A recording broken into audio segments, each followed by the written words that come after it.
প্রতিদিনের মতো আজও সন্ধে দিচ্ছি। বুঝতেই পারছো হালকা হালকা ঠান্ডা, মানে কি ভালোই ঠান্ডাটা পড়েছে। আর তার সাথে আমার এই মাথা ব্যথা সর্দি এগুলোকেও নিয়ে এসেছে।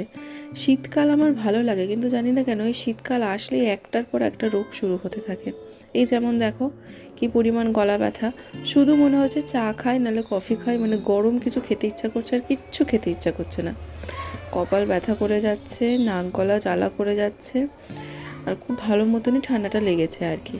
তো যাই হোক, তাই জন্য একটু ভাপ নিয়ে নিলাম। এই ইলেকট্রিক কেটলিটা এই গরম করে ঢুকিয়ে রেখেছিলাম, শীতকালে বের করলাম এখন।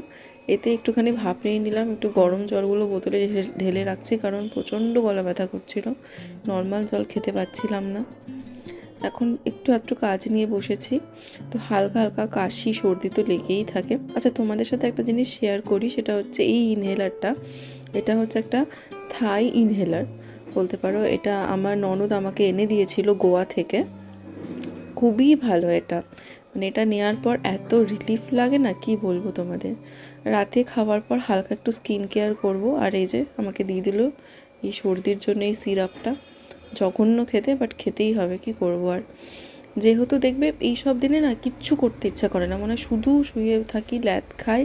আর কিন্তু কি করব, একটু তো স্কিন কেয়ার করতে হবে, কারণ ড্রাই স্কিন আবার পরের দিন ভালো থাকবে না। তো সেই জন্য একটুখানি স্কিন কেয়ারও করে নিলাম।